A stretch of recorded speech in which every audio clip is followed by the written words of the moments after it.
All right, everybody, welcome. This is the February 13th meeting of the Freedom Hub Working Group. Got another fantastic session again this week.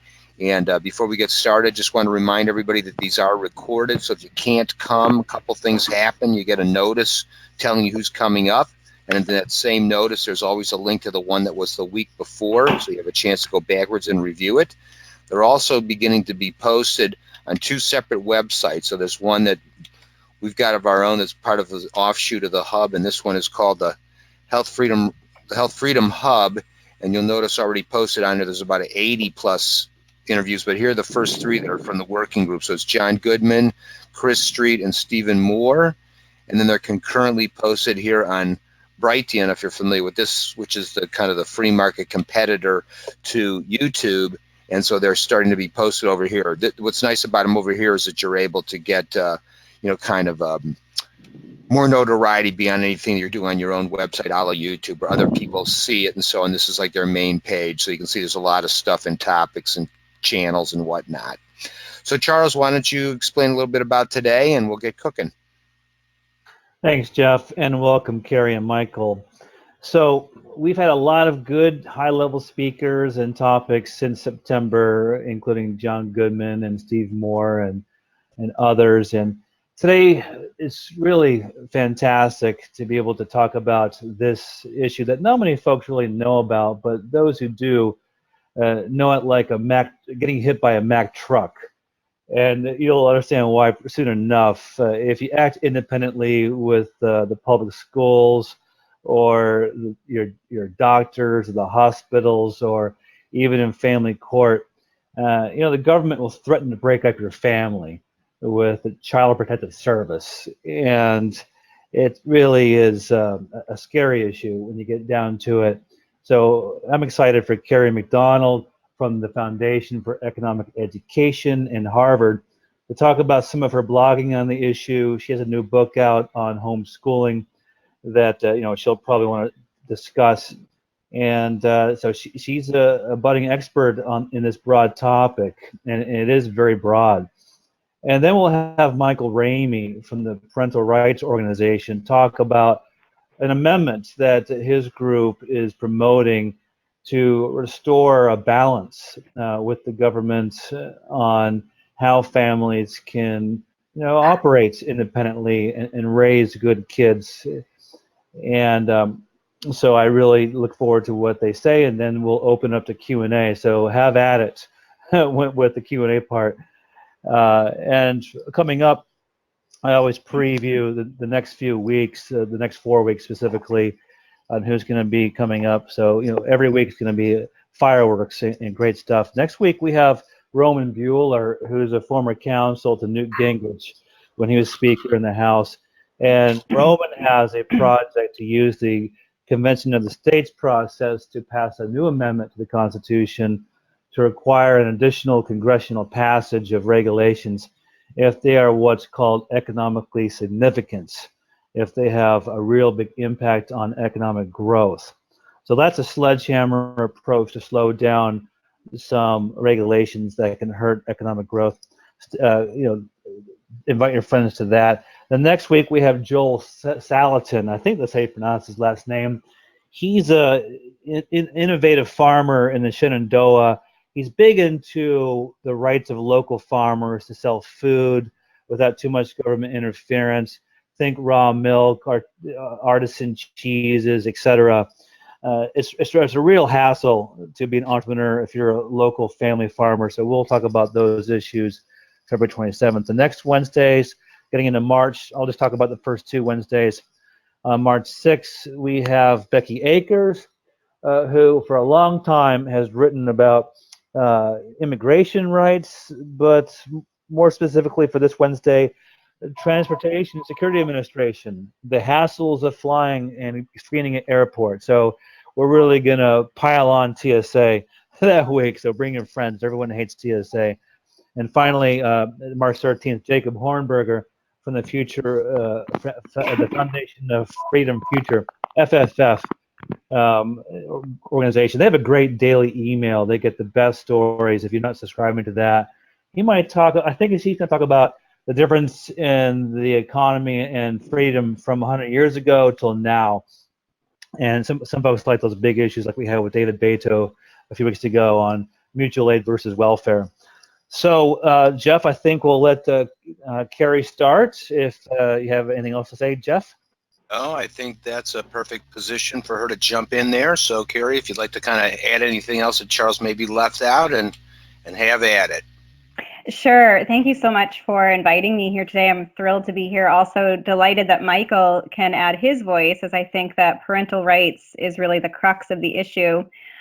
So the article that I think triggered your invitation for me to join this group is an article I wrote recently for FEE, the Foundation for Economic Education, on weaponizing child protective services. And so the way that this article came about, I was growing increasingly interested in the sort of anecdotal evidence I was gathering from my homeschooling advocacy work with families across the country, and hearing stories about families that decided to withdraw their children from school for homeschooling and then would be visited by child protective services.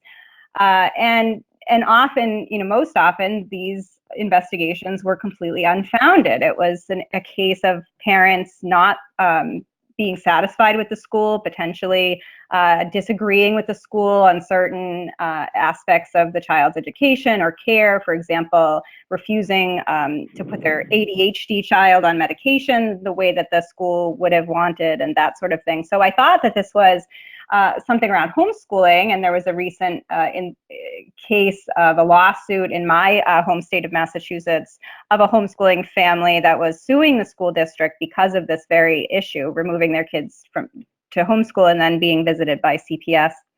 But as I started researching and investigating, I realized that this issue is much, much bigger and broader and more malevolent than just homeschoolers. So the research that I discovered was a widespread, well-documented research study by the Hetchinger Report, which is a highly respected education media site, and HuffPost, that was published in November, and I linked to that in my FEE article. And what they found was that schools, in their words, are weaponizing CPS against, in their words, obstinate parents. Parents who are disagreeing with what the school thinks is in the best interest of that child, refusing to put their children on medication if the school thinks that that should be the case, and any other sort of disagreements. And I found this so startling. And even more disheartening is that the families that are being reported to CPS are quite often, most often, families from sort of minority groups, low-income families, otherwise disadvantaged families that simply don't have the resources to fight back. And in the Hetchinger Report, HuffPost Joint Investigative Report, they found that, sadly, many of these more disadvantaged families say that these visits from CPS are a frequent, and again, in their words, expected part of parenting. I just find that to be, just as a parent myself, horrifying that these parents sort of expect frequent visits from CPS. For in many cases, simply disagreeing with government schools. So that the crux of the article for FEE is around that. But I think especially where many of you are healthcare professionals and interested in healthcare, there's so much more to this story. And there's a recent book out published last October by Diane Redleaf called "They Took the Kids Last Night: How the Child Protection System Puts Families at Risk." And Redleaf had an article in the Atlantic that I think you can also see in the links here on your dashboard that talks about her book and her research. Redleaf is a family defense attorney. She's been defending families for 30 years and founded an organization that helps families, particularly disadvantaged families, to fight back against CPS. Her book, again, is particularly interesting, I think, to many of you because she profiles instances where it's families running up against accusations of medical neglect, or, for example, bringing their kid to the emergency room for a broken bone. You know, they fell down in the playground and broke a bone, and then getting a call or having someone at the hospital call CPS and opening up an investigation and potential child abuse. And it's just outrageous. The families that she profiles in her book, she talks about this in the Atlantic article that you see the link to there. She's had other articles at the Cato Institute about this as well. And really just these awful stories of, I mean, we can kind of get into the weeds, but just the sort of entanglement of, for example, pediatricians being entangled into the CPS system. And so you have this instance where, you know, pediatricians are investigating at the behalf of CPS. They're investigating these families, but often it was the pediatrician, the CPS pediatrician's hospital that made the call, so that there's this sort of confirmation bias. I mean, there's just so much going on there. And again, most of these cases, there wasn't abuse, but the families get, you know, put through the ringer. So there's, you know, so many things that we could talk about and decide where we want to go with this. I think there's also lots of solutions. We can talk about the mandatory reporting laws, which I think are a big piece of this, where healthcare professionals and educators are required by law to report suspected abuse. There are penalties if they don't report suspected abuse, and so that could be potentially leading to some of these problems. There's also sort of this black box, I think, of CPS and child welfare services, where they refuse to report, to comment on any individual cases. As they say, it's always out of privacy concerns. Maybe we could suggest more transparency there.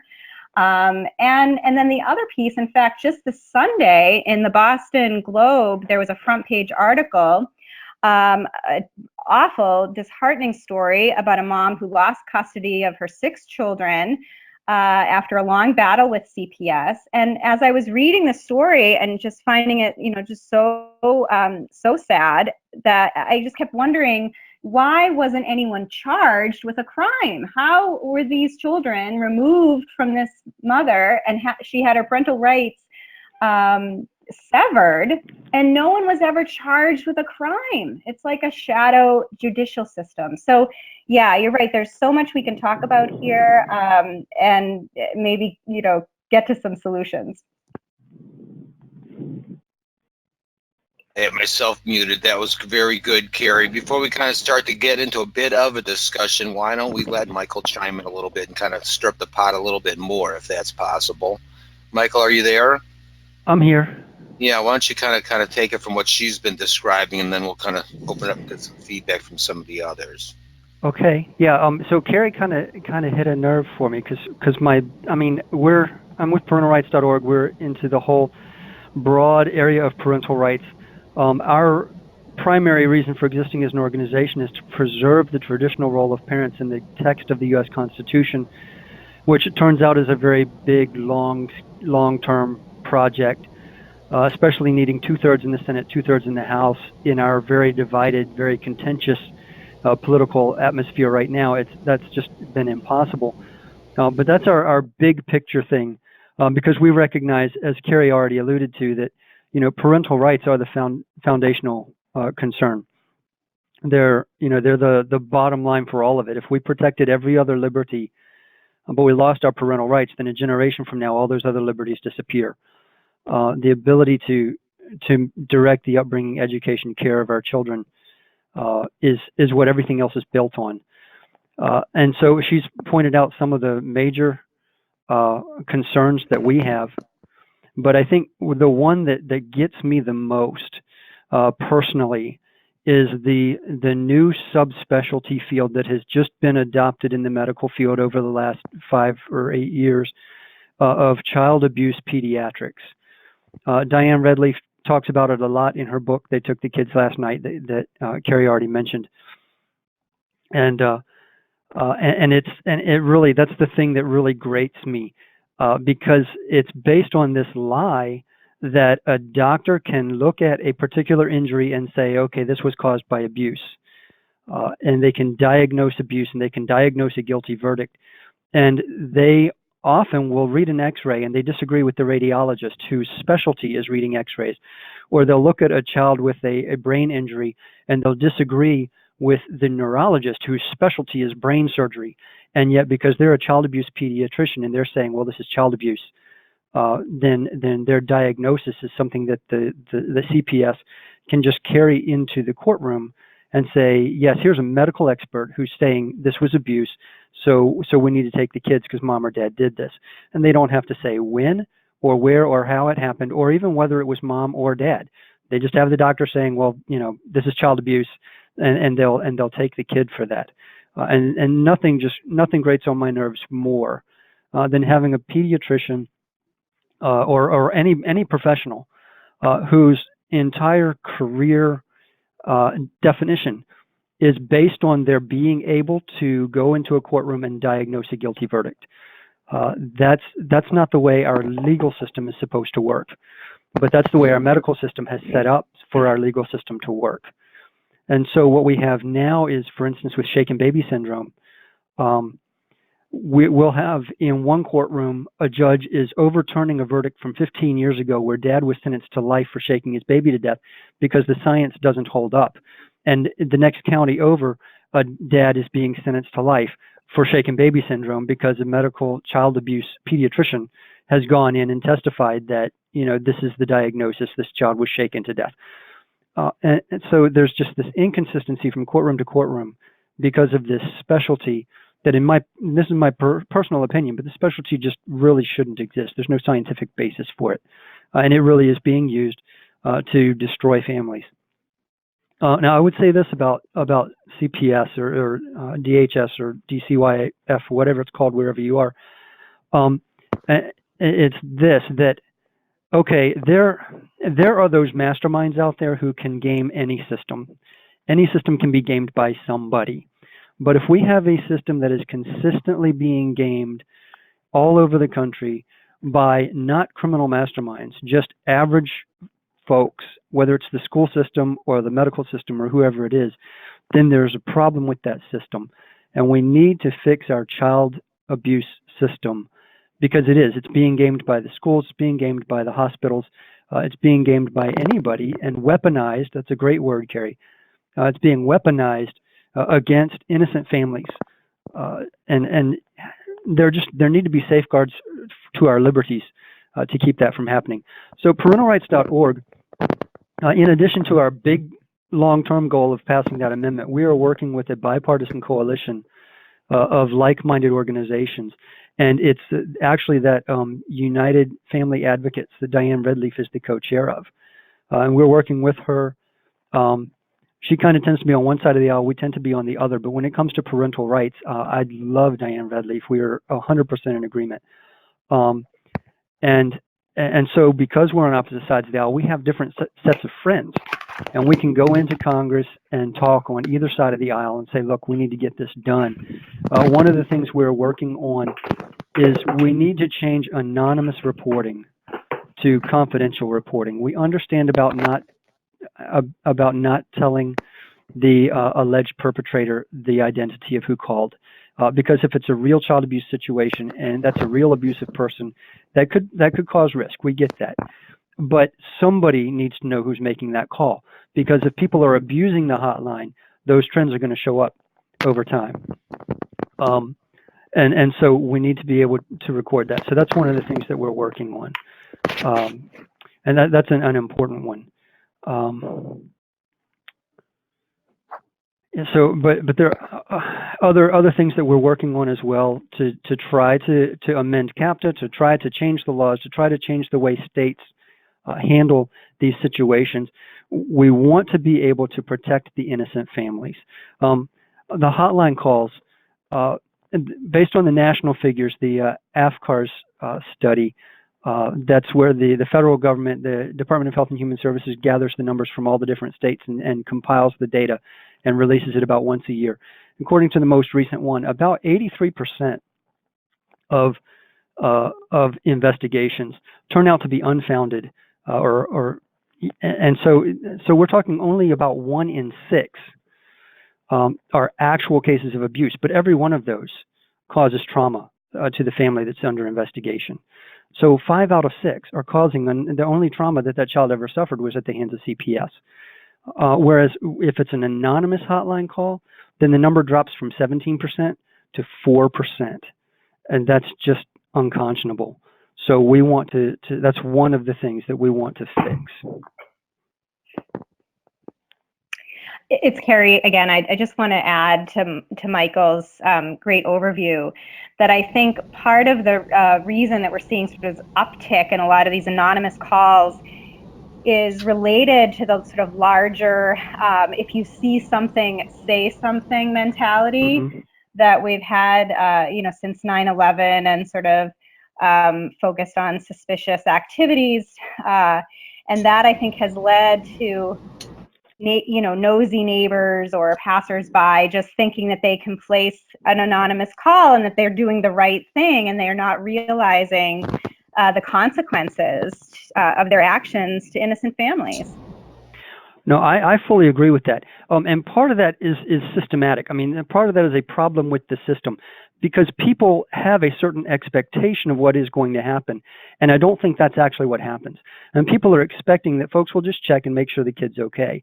But the way the law is built, once an investigation is opened, CPS has to go down this whole checklist before they're allowed to let it go. So that's another thing that we're working on in the coalition, is we want to provide what we call an off-ramp, where if a sheriff's deputy, a CPS worker, whoever it is, they make contact with the family, they can immediately tell that there's nothing going on. As it is now, they've still got to go down the whole checklist. They've got to check all the boxes. We want to provide an off-ramp of sorts where when it's obvious there's nothing going on here, this is a fine family, they don't need any intrusion, they just close it right there. We want them to have the freedom to do that, and that's going to protect families. Is some of what you're describing kind of need to be done on a federal level, or is this a state-by-state issue, or what's the most effective way to kind of get to success? Well, so we're finding that the most effective way is that it's looking like CAPTA, the Child Abuse Prevention and Treatment Act, is coming up for renewal this spring. For whatever reason, the stars have aligned. They haven't renewed it in several years, even though it was due to be renewed. But now suddenly this spring, the Democrats in the House and the Senate, the Republicans in the Senate, want to renew it. So it's coming up, and fortunately, again, because of the bipartisan nature of our coalition, we've got the ears of both sides. That's where it needs to take place, because that act basically says to the states, from the federal government is saying to the states, we will give you money for child welfare as long as you do it this way. Now, it's completely voluntary, of course, but what state is going to give up all those federal dollars if they can just do it that way and get the money? So it's really almost impossible to make those changes at a state-by-state level if you don't include CAPTA. That's kind of the starting point. So that's where we're working right now. And does it look like federal? Does it look like you'll be able to shift that into a better direction from where it sits, or is there one side of the aisle trying to push it in an obnoxious place, or what's the reality of that? Well, right now what we're finding is we're finding willing ears on both sides. People who would be very strange bedfellows by themselves. One of our organizations, because we were started by very conservative folks, and now we kind of reach across the aisle. More of our Facebook audience votes Democrat than Republican, which is amazing for where we started. But one of our good friends in the Senate is Mike Lee, who's very far on the right side. And on the other hand, one of Diane Redleaf's best friends is Gwen Moore out of Wisconsin, who's a progressive liberal and a Democrat in the House. So because of the nature of that coalition, we can work with both. I mean, you don't see Mike Lee and Gwen Moore working together on things, but this is where we've got the ear of both of them. And so we're talking with them and trying to move it in a good direction.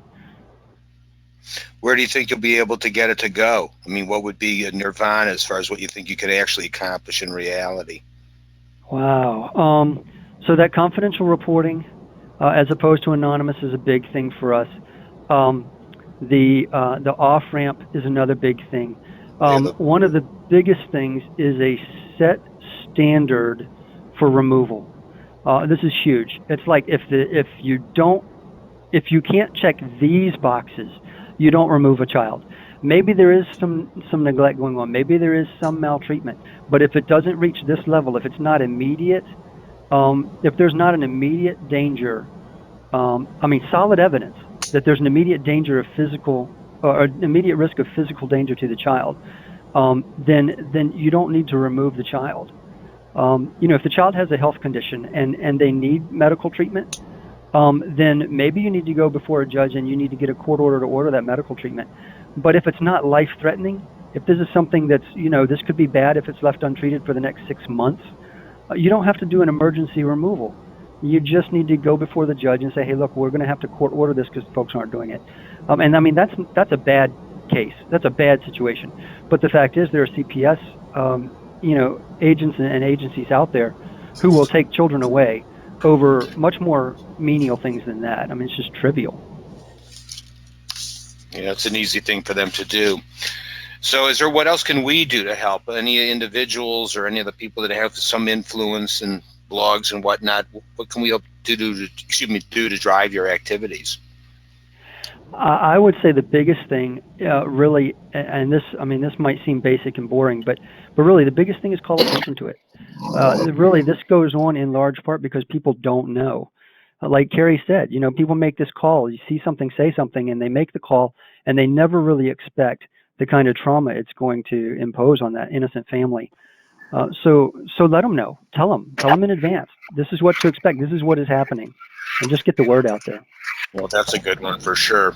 Sorry, this is Kerry. I would also add, in terms of what you can do, what this community can do, is just supporting parents. I feel like we have this sort of large assault on parents and on their choices, questioning their competence and their abilities, and this sense that no, the government, the state can do better, I think is pervasive and getting increasingly so. So anything that we can do to support parents, to encourage parents, and to really to become real ambassadors for parental rights, I think can go a long way toward helping.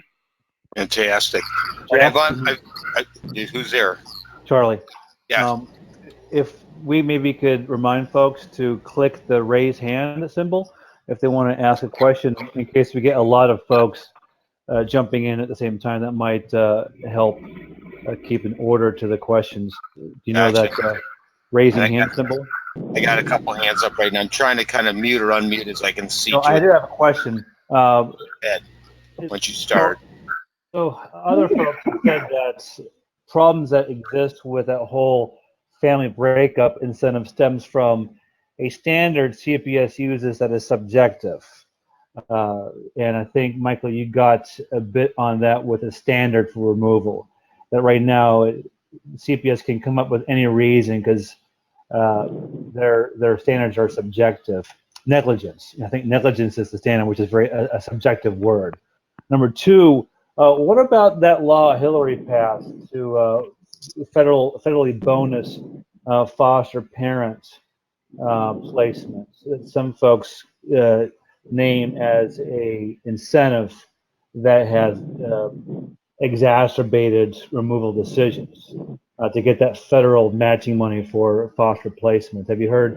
Haven't either of you, Kerry or Michael, have a comment on those two things: the subjective nature of the negligence standard and the role of federal funding that incentivizes breaking up unnecessarily? Yeah, I would first on the subjective.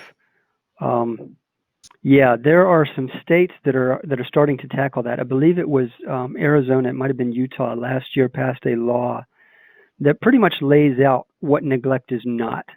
And that's huge because something like 80% of all child removal cases involve a charge of neglect. And I use the word charge lightly there because, as Kerry pointed out, they take children away and they never charge anybody with a crime. So I'm not talking about being criminally charged, but I'm just talking about where they say in their CPS report, this was neglect. It's something like 80%. And that's a very subjective term. It's an abused term. And so there have been some states, again, Arizona or Utah, just last year, really paved the way, but I don't think by any means they're going to be the last state to do this, where the legislature has laid out now in the law and said, this is not neglect. Letting your child walk to school if they're reasonably mature and it's not that far, that's not neglect. Letting your child play unsupervised in the park that's within view of your home, that's not neglect. You know, that kind of thing. Poverty is not neglect, which is another thing that we're trying to work into federal law. Is a statement that basically comes down to poverty is not neglect. You know, not being able to feed your child is a very different thing from not being willing to feed your child. So neglect, it's a very subjective thing, but it's something states are starting to take issue with and starting to fix. That, you know, the agencies are abusing it, but legislators are beginning to realize the agencies are abusing it. You know how, like, you'll buy a lawnmower now and you in the instruction manual there's a warning, don't lift this over your head and try to use it to trim your hedges. You know, we have these ridiculous warnings. Lawmakers are beginning to realize that our CPS agencies kind of need some of those ridiculous warnings too. It's like, it's common sense, but because we have to spell it out for you, here it is. That's not neglect. So leave the families alone.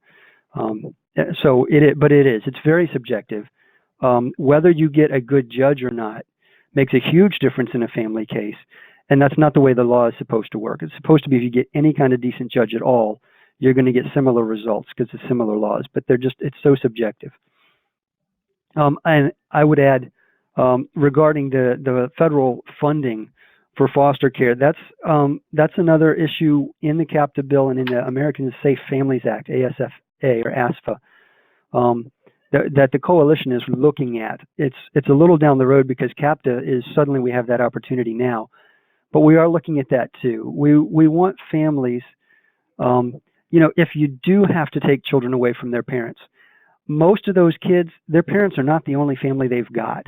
They've got grandma, granddad, aunts, uncles, you know, older adult brothers and sisters, whatever. They've got family willing to take them.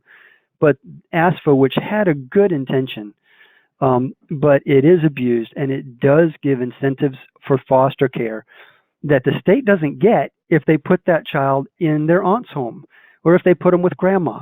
And so the state is going to go where the money is, and that's just natural human nature.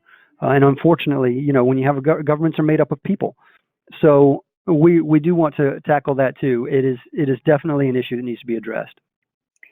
I would just add there on Michael's point about placing children with family members. Diane Redleaf also talks a lot about this. One of the sneaky things that CPS does often is we'll come into a family and they'll say, okay, you need to create a safety plan, what they euphemistically call a safety plan, and that often entails allowing the children to go to a family member with, you know, or have the family under 24-hour supervision by other family members, or else they're told that their kids will be removed immediately into foster care. And this is all happening without a court order. And so parents on the receiving end of this, I think Diane Redleaf basically says this is like someone saying it's your money or your life. You know, what parent is not going to say, okay, I'll sign the safety plan and let my child go with a family member or have me supervised by a family member, as opposed to this threat of them immediately being removed into foster care, again, with no court order. So that's another really sinister action that's rampant throughout the CPS system. It's pretty capricious when you talk about it's just down to an individual. I don't just like their personality or whatever's the reason. I've decided to be mean to that family. That's pretty bad. David, I see you've got your hand up. I'm going to unmute you there. Oh, there you got yourself unmuted. Go for it. Michael, this is David Demers with the Roads to Freedom. Do you think this is symptomatic of a generally dysfunctional legal system? And if so, do you think the legal system is salvageable in the context of non-competitive governance? Wow. I kind of need to unpack that in two different ways. Legal system here. As Kerry already alluded to, the foster family, the family courts are almost like a shadow court system, a shadow legal system. And my opinion of that is very different than the overall legal system. The overall legal system, it's easy for me to address. Let me tackle that one first. Is as an organization, I firmly believe that the latest parental rights court case out of the U.S. Supreme Court, Troxel v. Granville in 2000, it was there were 6 different decisions on the status of parental rights. None of them reached a majority, so it's not supposed to be legally binding precedent because it didn't reach a majority, but it is. And so courts all over the country are applying different standards based on this Troxel case. Up until then, anything that the court says is a fundamental right gets what's called strict judicial scrutiny. And that is that it has to be only a compelling governmental interest met by the least restrictive means and narrowly tailored to meet those needs. It passes muster, so to speak. So that's strict judicial scrutiny. And that's true for any fundamental right. But since Troxel, parentalrights.org now have the unfortunate unique position of being the one fundamental right that does not enjoy that protection. So the Supreme Court said this is a fundamental right, so you have to give a parent's decision at least some special weight. That's the court's exact words, some special weight. And so courts all over the country are deciding almost randomly. I mean, every court can decide for itself how much is some special weight, and they don't have to do strict scrutiny. Now, there are some states, like Illinois Supreme Court has come back and said, Troxel says it's a fundamental right, and in Illinois, a fundamental right gets strict scrutiny, so we're giving it strict scrutiny. And there are states that are still holding out like that, and that's good for them. But there are other states that say, well, the Supreme Court just says some special weight, and we think that was applied here, so that's good enough for New Hampshire, for instance.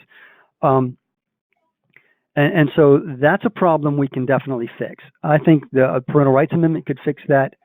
Another Supreme Court case, if it were to come along, that did reach a majority decision in favor of parental rights could restore that strict judicial scrutiny. And that would go a long way to providing a single standard in the legal courts all over the country. Now, the family courts are much more difficult to fix because it is a shadow system. It is hidden. If there's no oversight, there's no accountability, then how do you fix a system like that? I think it can be done because there are good judges out there and there are good courtrooms that are providing good protection for innocent parents and good protection for abused children. It can be done, but how do we fix the entire system? That's really a big challenge, especially with the secrecy we have today. An interesting point. To get a little bit different insight, we've got here Ralph Fusatola, who's ideally the vitamin lawyer, had a lot of stuff to deal with that side of the world. Ralph, are you still out there? I think you got yourself. I sure am. Yes, I am. I'd like to hear a little bit of your comment here based on the proceedings. This is such an important issue. And one point that stuck in my mind as I was listening was that there is an alternative interpretation, for example, of shaken baby syndrome.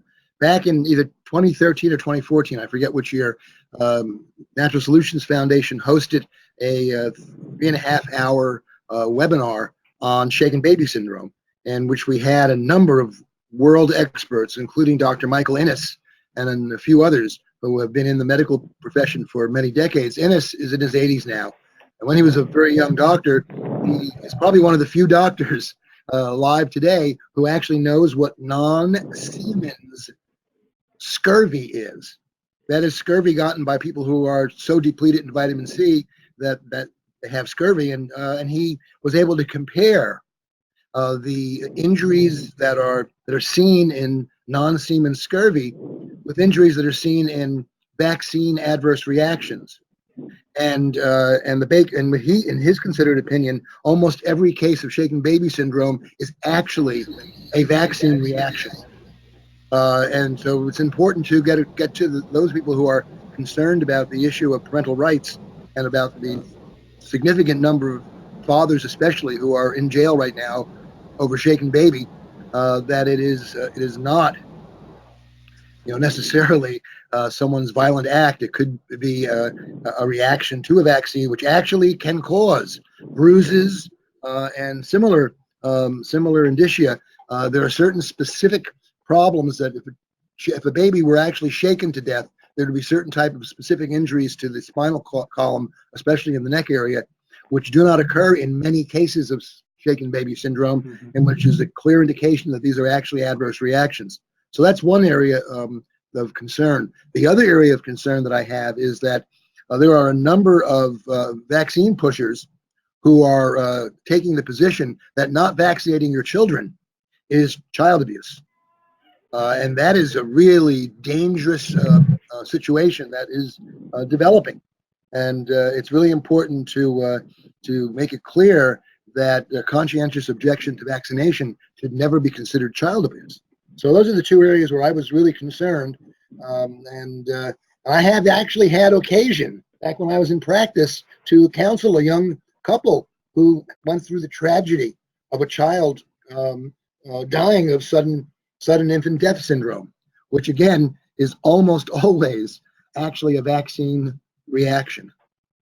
So that's my take on this very important topic. Ralph, here, real quick, Jeff. Ralph, do you have information about non-vaccination triggering CPS investigations? Ralph?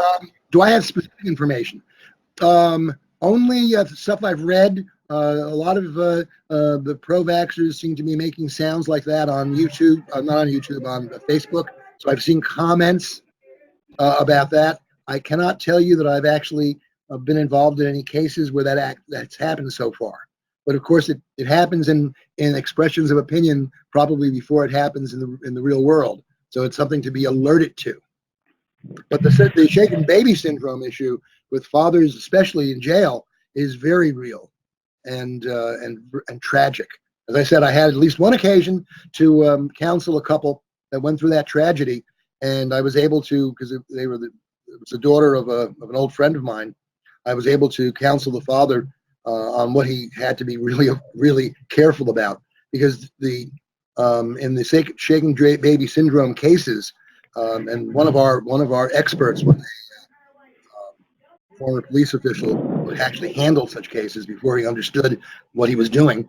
So we have an understanding about the way that parents are questioned to trap them into confessing for shaken baby syndrome, when in fact the child is a victim not of the parents but rather of vaccination. If I can interject, this is Michael. Because of our organization's name, parentalrights.org, we get a lot of phone calls from people looking for legal help in preserving their parental rights. And unfortunately, we don't have lawyers on staff and can't provide it, so we push them to a list of those organizations. But I can tell you I did get a call last week, and I can't give details. I think that's probably legally prescripted from doing that. But I did get a call last week from a family looking for a lawyer to help them because their pediatrician was going to report them for child abuse if they didn't vaccinate their children. So I can vouch for that actually happening in today. This is Kerry. I would just also add that, Michael mentioned the sort of checklist that CPS has to go through when they open an investigation. And one of those is to get doctors' notes and records. And so I often think, if you were a family that decided not to vaccinate, or if you were going to some alternative practitioners, that potentially could change the course of your investigation and put up some red flags to the CPS officials. So there's that piece of it as well. In fact, they can get all those records so readily. I mean, anybody else would have a major court fight or something, or subpoena or warrants or something, but here they can just get them on the stroke of a pen, it would appear. Mm-hmm. What do you think, and what's happening in terms of these new people coming into the country illegally, as it were, that are bringing a lot of situations where measles and things have come back, and so now they're suddenly trying to turn around and label that's from the vaccination, avoidance that some families are engaged in. They're trying to leverage that one against the other type of thing and conflate that. Where do you see this coming in terms of parental rights and everything with this huge influx of all these people that are not really citizens? Well, of course, the 14th Amendment is clear. It applies as a due process applies to persons, while without regard to citizenship. So, it seems to me that, and the courts have been pretty clear on that over the decades. 14th Amendment tells us who is a citizen, and then it says all persons. So it applies the protections of the 14th Amendment to all persons, not just citizens. Mm-hmm. The thing I notice, Now, parentalrights.org's official position on vaccines, we are not medical experts. We don't claim to be medical experts, and so we don't hold a position on whether they are safe or not, whether they are efficacious or not. We hold staunchly to the position that every parent should have the right to make a medically informed decision for their child. We hold to that very solidly, and so we're not pro-vax or anti-vax. We're totally solidly in the corner of parents to get to make that choice. And that means that we oppose these laws that want to mandate vaccines and remove the exemptions and that kind of thing. So having said that, I do notice, and this is more me, that I don't think I should necessarily say this with a parentalrights.org hat on, but for me personally, I do notice that measles outbreaks and all these outbreaks always tend to hit the news around December or January, right around the time that state legislatures start back. And I do find that pretty suspicious. You always wonder about any of the timing of any of those things, in other words. And that's why I'm curious, because, that could be used as I hate to always use this term that everyone's favoring these days, it's called weaponized. But, for either side, the fact that all these things are outbreaking and quote unquote concurrently all these people, coming through the border, you can sort of manipulate a lot of stuff. And the sad reality of any of these government things, and again, it's so comical to us, sadly, that every week when we have this call, it always boils down to, like you said earlier, it's people. And so every problem that someone's on this call discussing, there's people involved in why it's the problem, because the solution's invariably been very commonsensical. And it's just kind of hard to get control of the legislature or have it be where everybody out on the street realizes it needs to be. It's very frustrating. Jeff, Charlie here. Does anyone else in the audience want to ask a question? Yes, Charles, I've had my hand up for a while. Go for it. This is Jamie, Kerry, and Michael. Thank you so much for your wonderful insight in your organization. I'm many things, but one of my main titles is a mom of a special needs child. And recently in West Virginia, a mom had put a recording device, and to her demise, she found out that her child was being verbally abused by her special needs teachers. What do you guys feel? To me, the first thing when I heard that, I thought, oh dear, the school districts are now going to start putting it to where parents cannot put any recording devices on their kids. And I want to see what your take on that. And if there's anything like a backlash from the school districts, if you guys heard anything about that. I don't think there's necessarily a backlash from the school districts yet, although I think you're right that as school districts are under more scrutiny, they certainly may clamp down with whatever techniques they have at their disposal, including CPS. But I mean, I'm a staunch supporter of school choice and education freedom, and I think that drawing attention to many of the problems with particularly government schools can encourage parents to support school choice activities in their own states, legislation, and school choice options, as well as really consider alternatives. Yeah, I agree. I think we're not going to see a whole lot of backlash in the immediate. I think the folks who would want to pass bills to help the schools protect themselves and cover themselves, they tend to be more subtle than that. It will be like a year or two down the road where folks are not able to connect it back to this case, and they'll make it sound like it's perfectly reasonable that, of course, it shouldn't be recorded without your knowledge just because you work in the public schools. I mean, you should be protected from that. If they tried to make a big outcry and push against it right now, then people would be asking, well, wait, what's precipitated this? And they'd look back, and who's not going to side with that mom? I mean, we all would. So I think it's going to be more subtle, but it is definitely something to watch for. And when it comes up, we need to remember this case and come back to it and say, now look, this is where that's coming from. This is why we should still be recording them. It's like those body cameras on police officers. This is protecting the people from the government. And this is protecting our most vulnerable. This is protecting our children with special needs. So we need to have long memories and make sure to bring that back up when the time comes. It's a great little point. One of the persons, yes, go ahead. There's other folks that have had experiences with CPS and family court abuse. Speak up, folks, on the call. I had Roseanne had made a couple of good comments if she's inclined to chime in a little bit. Hi, everybody. Sure, I'll say something. I am a naturopath in Wisconsin. I'm not licensed, but in listening to your discussion on parental rights, children's rights, I am a writer and I've done some research on this. And I don't know if this applies or not, but my mind was going to the UN agendas and the UN international treaty laws, such as the UNCRC, which is the Convention on the Rights of the Child. And I've noticed that the countries of the EU are conforming to this law.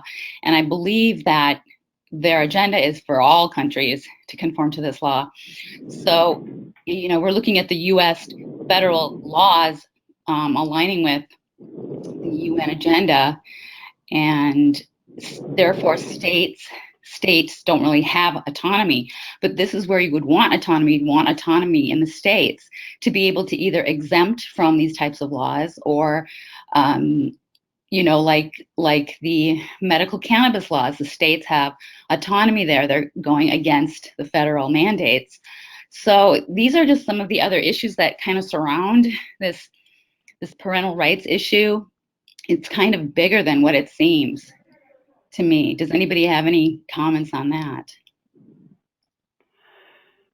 So a couple of years ago, the Convention on the Rights of Persons with Disabilities came before the Senate. Obama sent it over to the Senate, and it looked like it had a very good chance of being adopted. And we as an organization voiced a number of concerns based on that it would insert best interest of the child in place of parents' decisions on any court case involving a child. In the U.S., best interest of the child is what's called a dispositive decision, and that is that if it falls to the court to decide, then the court must choose what's in the child's best interest, not what's convenient to the court. But that only happens once a parent is shown to be unfit. Under the CRC or the CRPD, best interest is the standard period. So you don't have to show that a parent is unfit for a judge to say, well, yeah, mom and dad want to hold off on this vaccine, but we believe it's in the child's best interest, so we're going to order the vaccine. So that was one of the things that we were very concerned about. And we were very active in stopping that from being signed. That's our history as an organization. It's publicly, you can find that.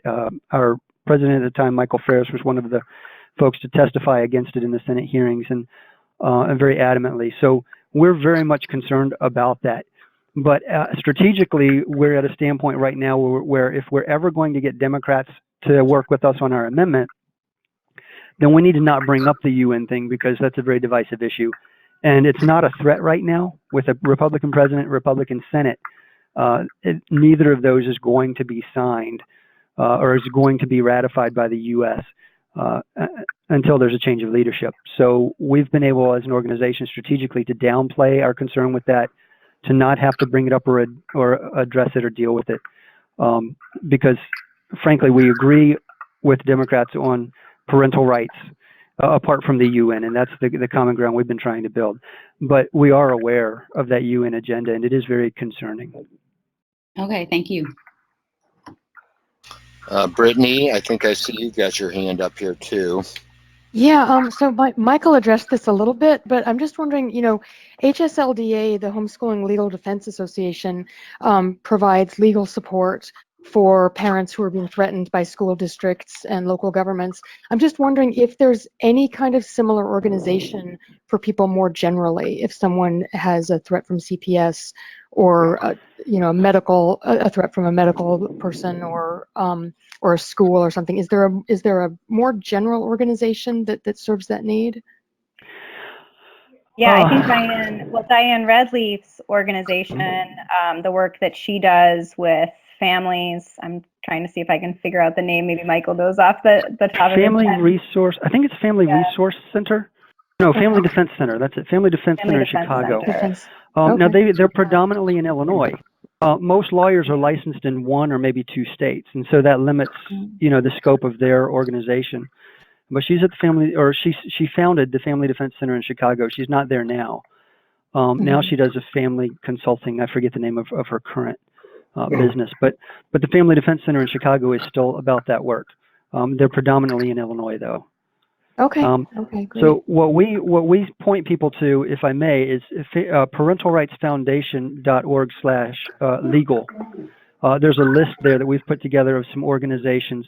Some don't do CPS cases. Some are a different kind of parental rights, but some do CPS cases. And again, they're all regional. So some would not work in certain states, but they do in others. And so that's what we have a list there that we send people to if they come looking, for that kind of help from us. What was the end there? Was parentalrights.org/what? Parentalrightsfoundation.org/legal, as in legal help. We're looking for legal assistance, so it's just legal. Parentalrightsfoundation.org/legal, LEGAL. Oh, I got to learn to spell, right? Great. Thank you. That was very good. All right, well, we've hit the conclusion. Like I said, I'm going to put a notice out about this event as a reminder so you can listen to it and review back on it. And then, again, announcing who's coming up. So that goes out on Mondays, mid-afternoon, so keep an eye out for that. It's going from the MailChimp system, so keep an eye. If you don't see it, check your spam. That's 4 o'clock Eastern that it's standardized to go out. Appreciate you being here today. Charles, why don't you close us out by reminding us who's going to be here next week for a quick minute. Thanks, Jeff. And we're past an hour, but that doesn't surprise me. This is a big issue that we'll probably revisit, a few months down the road. But next week we go back to regulation. Broadly speaking, we've done some licensing privatization webinars, so this is back on that broad topic. And then Joel Salatin the next week will bring us into local family food freedom. So come back every Wednesday. And thanks, Jeff. Thanks, Kerry. Thanks, Michael. And thanks for the great questions. Yes, indeed. Thank you.